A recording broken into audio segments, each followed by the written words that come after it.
Very good afternoon and welcome. आप देख रहे हैं आज का बाजार जापान बिजनेस के डिजिटल प्लेटफॉर्म पे। अगर हम बाजारों की बात करें तो ग्रेजुअली एंड स्लोली मार्केट्स जो है अपनी ट्रेंड को बरकरार रखते हुए एक अच्छी रिकवरी के साथ आज कामकाज करते हैं और निफ्टी में इस समय 108 अंकों की मजबूती है। 25,299 का स्तर है। आज 25,300 का आंकड़ा निफ्टी ने पार किया और 25,317 जो है वो आज दिन का इंट्राडे हाई है। तो हाई के आसपास ही इस समय कामकाज करते हुए, लेकिन आज जिसने सपोर्ट दिया है निफ्टी को एक बार फिर, वो है बैंक निफ्टी। बैंक निफ्टी में इस समय 435 अंकों की मजबूती देखने को मिल रही है। 56,625 के आसपास का स्तर देखने को मिल रहा है।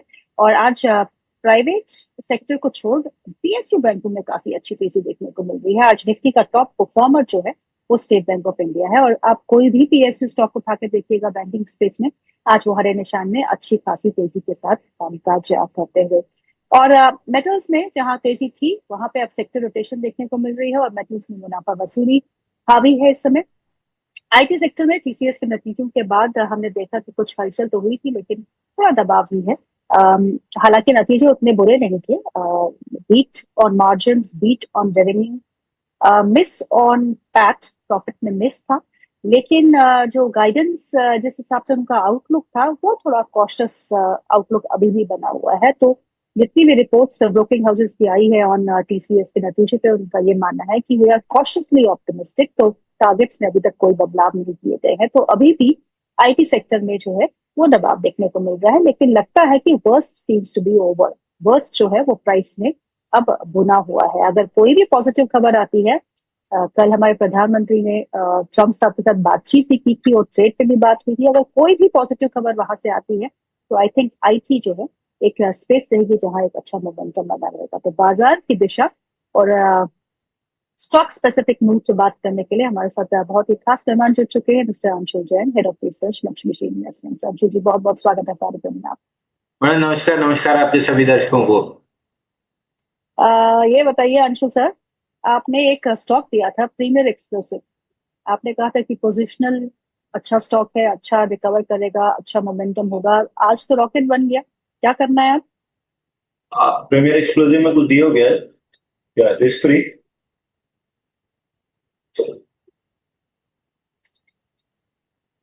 अभी नहीं आए नहीं। अभी होल्ड कर रहे हैं मैडम, हम होल्ड करके चल रहे हैं स्टॉक को। 666-65 का रेजिस्टेंस है, वहीं पे अटक रहा है।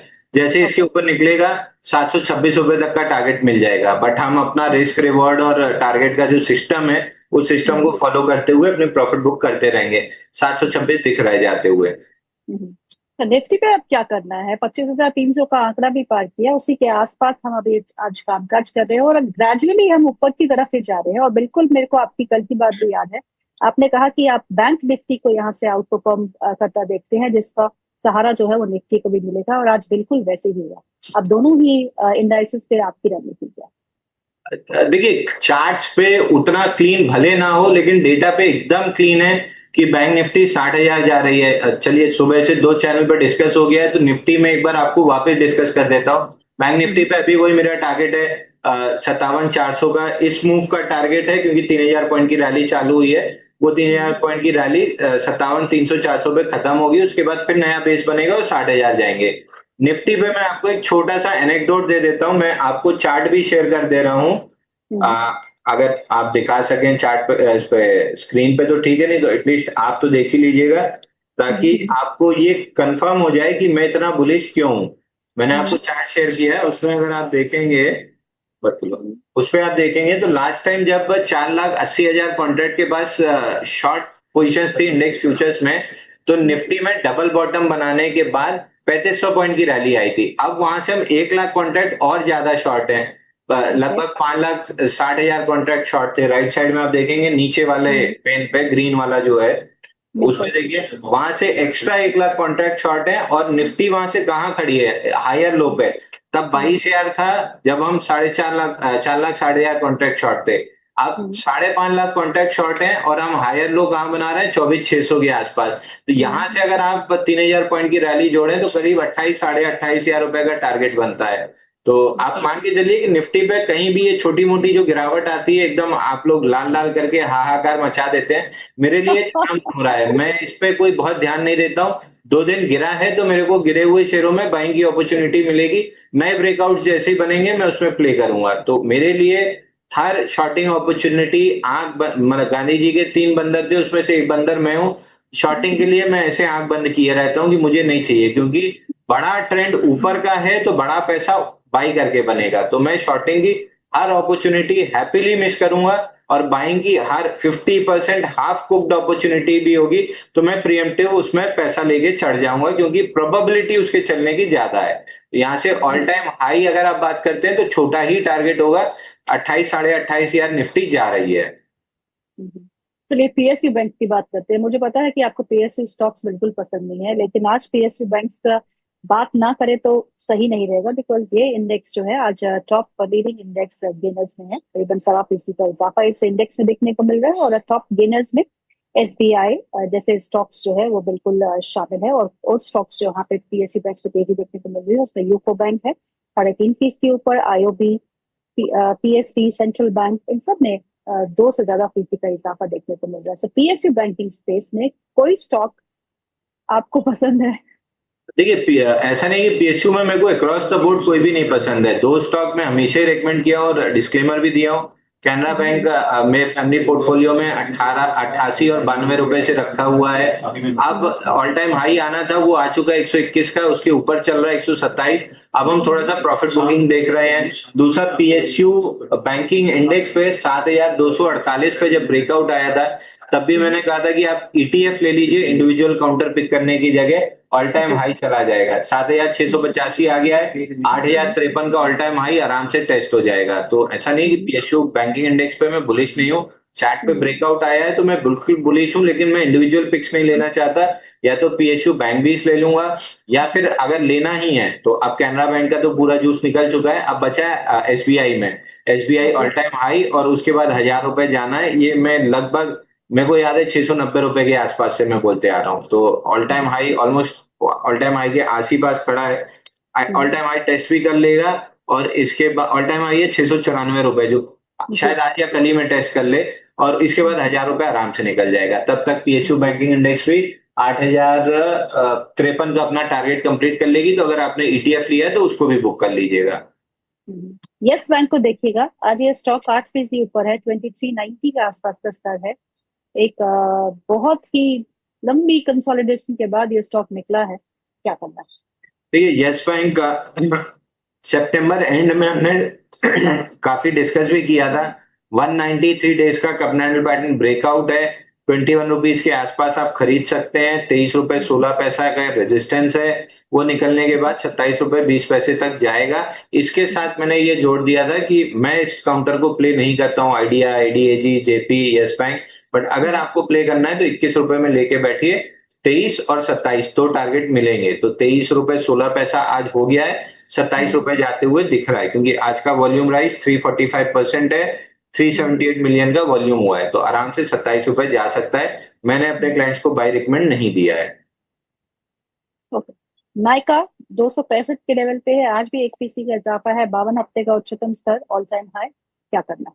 देखिए आईपीओ बेस पढ़ना है तो एक ब्यूटीफुल स्टॉक है। 222 225 पे जब आईपीओ बेस ब्रेकआउट आया था 145 हफ्ते का, तब से हम बाय रिकमेंड कर रहे हैं। 315 रुपए पहला लेवल है जहां पे आएगा।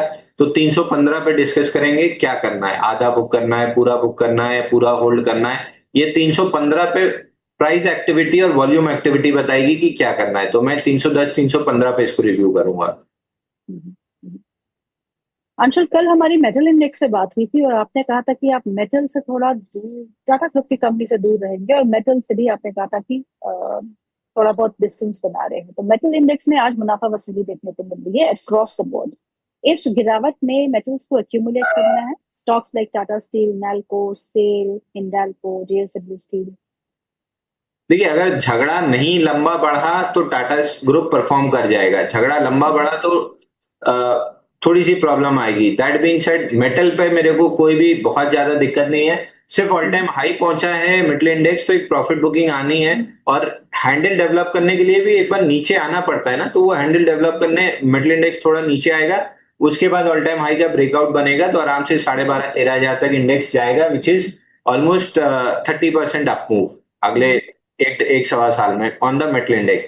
तो बेटर है आप मेटल का ईटीएफ अगर मिल जाए तो ले लीजिए, मेटल के कोई म्यूचुअल फंड थीमेटिक फंड हो तो इसमें इन्वेस्ट कर लीजिए, नहीं तो Tata steel, Hindalco, Vedanta top choices हैं। इनमें से किसी में भी आप निवेश करके छोड़ सकते हैं। छोटे में लेना है तो एनएमडीसी स्टील लेके छोड़ सकते हैं, बट मैं इन टॉप 3 में ही चिपका रहूंगा। टाटा स्टील ब्रेकआउट के समय, जब ब्रेकआउट आ रहा था वीकली चार्ट पे कप एंडल पैटर्न का, तब भी मैं कह रहा था कि थोड़ा सा रुक के लेना चाहिए, क्योंकि वॉल्यूम एक्टिविटी वैसी नहीं दिख रही जैसी ब्रेकआउट पे होनी चाहिए। और आप देखिए समय लगा, लेकिन न्यूज अल्टीमेटली निकल के आएगी, झगड़ा चल रहा है, नहीं तो ये ब्रेकआउट अब तक 224 पहुंच जाना चाहिए था। तो वहां जो वॉल्यूम मिसिंग था, तो मैं बार बार कह रहा था कि मैं अभी नहीं ले रहा हूं, मैं थोड़ा सा डेवलपमेंट देखूंगा, क्योंकि वॉल्यूम नहीं आ रहा है। यानी किसी ना किसी को इंटरनली पता था इंस्टीट्यूशन को, ये झगड़ा चल रहा है और ये ब्रेकआउट नहीं चलेगा। तो इवेंचुअली अगर सॉल्व होता है तो टाटा स्टील 225 जल्दी पहुंचेगा, नहीं सॉल्व होता है तो थोड़ा धीरे धीरे करके पहुंचेगा, मगर पहुंचेगा जरूर। तो टाटा स्टील, हिंडाल्को, वेदांता, तीनों में से आप कुछ भी लेके छोड़ दीजिए, अगले 1.5 साल में अच्छा पैसा बन जाएगा। कुछ और स्टॉक्स जहां काफी अच्छा एक रुझान देखने को मिल रहा है, उसमें रिलायंस पावर भी शामिल है। स्टॉक 9% ऊपर है 4850 के लेवल पे। रिलायंस इंफ्रा भी आज 241 के स्तर पे है, 5% का इजाफा इन स्टॉक में भी देखने को मिल रहा है। आप एडीएजे ग्रुप को हाथ नहीं लगाते, मुझे पता है, लेकिन चार्ट्स क्या कहते हैं? देखिए 53.64 का ब्रेकडाउन आया था, 53.64 टेस्ट करने ऊपर आर पावर जा सकता है। दैट बीइंग सेड, मेरी बाई की कोई भी सलाह नहीं रहेगी। चलिए ठीक है, इनके बारे में बात नहीं करते। हम बात करते हैं टाटा कम्युनिकेशन की। आज टाटा कम्युनिकेशन में 11% का इजाफा देखने को मिल रहा है, 1879 के आसपास का लेवल है। रेडिंगटन इंडिया 7% ऊपर है, 287 के आसपास का लेवल देखने को मिल रहा है। दोनों के चार्ट्स कैसे लगते हैं आपको? देखिए रेडिंगटन बार बार 282 के ऊपर नीचे कर रहा है, और पिछली बार भी वॉल्यूम से ऊपर गया था, 29 सितंबर को फेल किया, आज फिर वॉल्यूम के साथ वापस 282 होल्ड कर रहा है। मैं इतनी वॉलेटिलिटी में स्टॉक लेना मेरे लिए पॉसिबल नहीं है, क्योंकि 2 बार अगर स्टॉप लॉस काट गया तो तीसरी बार लेने की भी हिम्मत नहीं होती, और अगर ले भी लिया और टारगेट भी अचीव हुआ तो सिर्फ अपना लॉस रिकवर होता है, प्रॉफिट नहीं होता है। तो मैं आराम से स्टॉक को छोड़ दूंगा। अब मैं रेडिंगटन को 300 के ऊपर ही बाई करना पसंद करूंगा, जब ये अपनी स्ट्रेंथ प्रूव कर लेगा। तो 300 के ऊपर अगर क्लोज करे तो बाई कर लीजिएगा। 350 360 रुपए आपको आराम से मिल जाएगा। दूसरा स्टॉक आपने पूछा था टाटा कम्युनिकेशन, 1319 तक का पुल बैक आना था, 1319 तक का पुल बैक आ चुका है। नई तेजी अब तब डेवलप होगी जब 1320 के ऊपर ये क्लोजिंग बेसिस पे सस्टेन करेगा। अगर वो करना भी है तो कम से कम 8 से 10 सेशन कंसोलिडेशन जरूर चाहिए। तो फ्रेश बाइंग तो नहीं करनी है तो आप 1830 के क्लोजिंग बेसिस स्टॉप लॉस से होल्ड कर सकते हैं। ओके, वोल्टास को देखिएगा, आज 4% ऊपर है ये स्टॉक, और पूरे पूरे हफ्ते में एक अच्छा मूव देखने को मिला है इस स्टॉक में, 5% का इजाफा। लेकिन आज दिन में ही करीबन 4% ऊपर है, 1432 के आसपास के लेवल देखने को मिल रहा है। इस पे क्या करना है? 1501 1628 दो टारगेट आपको आते हुए दिखेंगे। 1501 और 1608, 28 नहीं 1608, 1501 1608 ये दो टारगेट आते हुए दिख रहे हैं। कैप के साथ आज ब्रेकआउट दिया है। आज बहुत दिनों के बाद एलटी फूड्स में भी एक इजाफा देखने को मिल रहा है, 4% का इजाफा। हालांकि अंडर परफॉर्मेंस ब्रॉडली हमने पिछले 1 महीने में स्टॉक में देखी है। इस स्टॉक पे क्या खरीदारी करनी चाहिए आपको लगता है? द बेस है। देखिए ब्रेकआउट इसका फेल हुआ